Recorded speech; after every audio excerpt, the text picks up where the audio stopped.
Hey, in this video, you're gonna see me metal detect for the first time on a brand new permission I got. It's a drive from my house, but it's okay. This property is in the middle of some very heavy Civil War fighting. I have no clue what I'm gonna find here, and I'm gonna be hitting this location a lot in the future. I know there's some cool relics out there, but come with me on the first hunt. Let's go see what's out there. Brand new permission. Knocked on a door,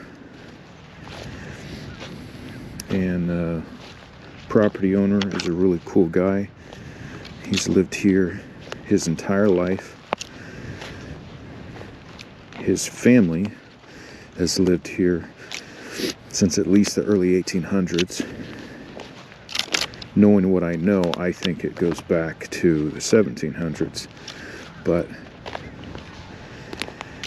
this is some really good metal detecting property. So we'll see what relics we can find. All right, so this is a 25. I have to take my headphones off. It's in the plug. So today I just mailed off my Beats, not my Beats, my Minelab wireless headphones that came with the Manticore. They're ML105s. But they stopped working the other day, so I just sent it off in the mail to be repaired. Yeah, they worked fine. And then came home from detecting, plugged them in, and there was no light. Which is kind of weird. Yeah, they just died. Alright, so what is this? So I expect to be without those 2 to 3 weeks.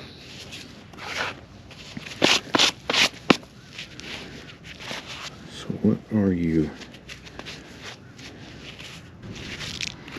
Yeah, it's old, it's oxidized. I think it's a bullet fragment.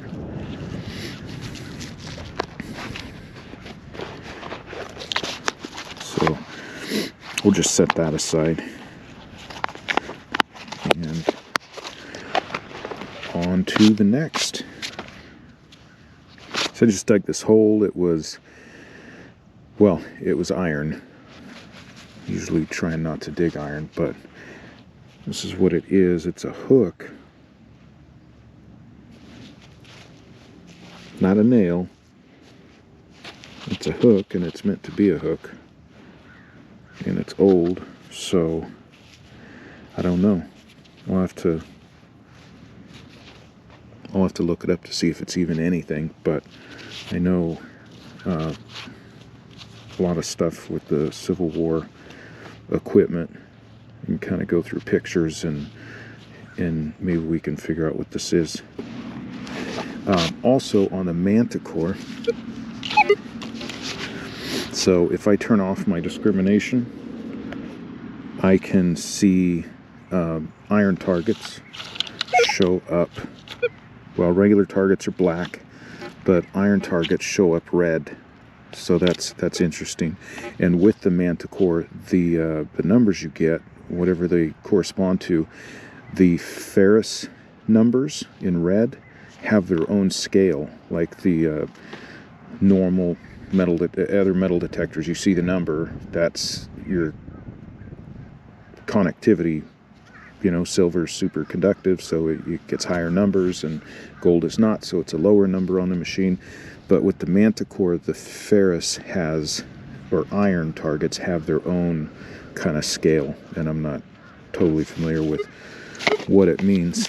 You know, if it's iron, if I'm looking for relics like I am right now and I'm digging iron, I kind of don't really care where they fall on that scale.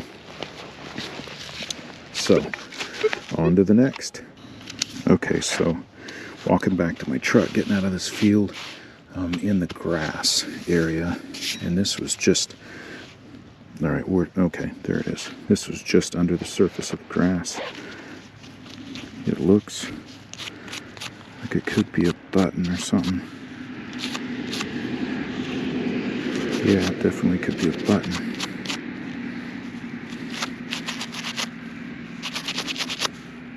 This is going to need some cleaning up, but I'm trying to see here if this is the front. This could be the back where the shank is.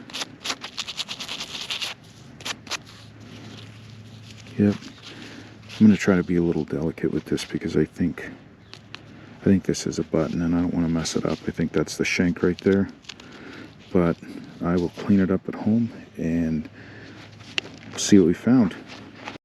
So I spent a long time today cleaning this button layer by layer. I was not able to get all of the dirt off of it, just enough to reveal an E and an L on the outside of the button. If I hadn't found a few of these buttons in the past, I would have no clue what this was. But I do know that E and the L, I compared it to a few other buttons that I've found, and what it is this is from the Red Camel clothing company. I believe they made overalls or work clothes a long time ago. Now they make all kinds of modern clothes. But this button is probably from the turn of the century or 20s-ish, around there. But that's what this is, Red Camel Clothing Company. What's making it hard to detect is it looks like there was soybeans here in the summer. And when they harvested them, they cut off the plant like 6 inches, 6 to 8 inches above the ground. So it's hard to swing. You're just hitting. I'm on the outer edge right now of this property. But if I go in any, what's that? If I go in any more, it's really hard to swing.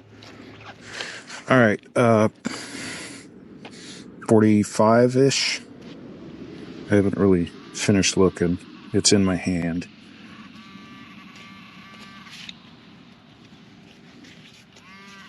All right. It's small. What is it? Is it a snap? Ooh, I can feel it in my hands. I know what that is. That's a rivet. That's awesome. That is a rivet.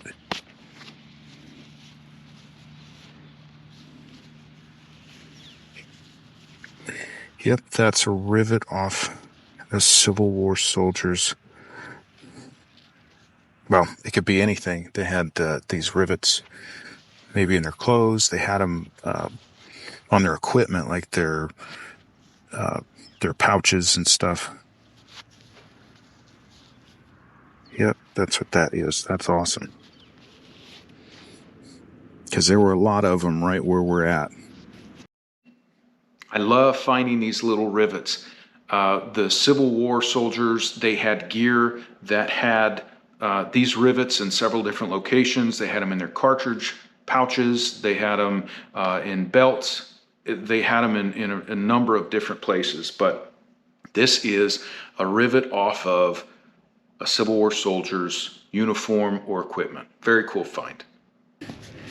This is a 35. I just jumped into a different field that's got its own story. And where'd it go?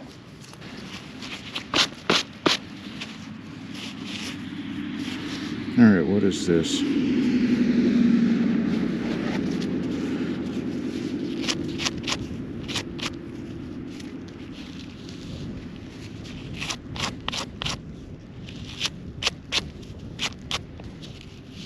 This is definitely a small part to something.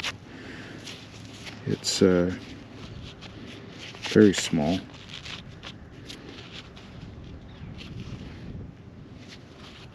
Flat on the end,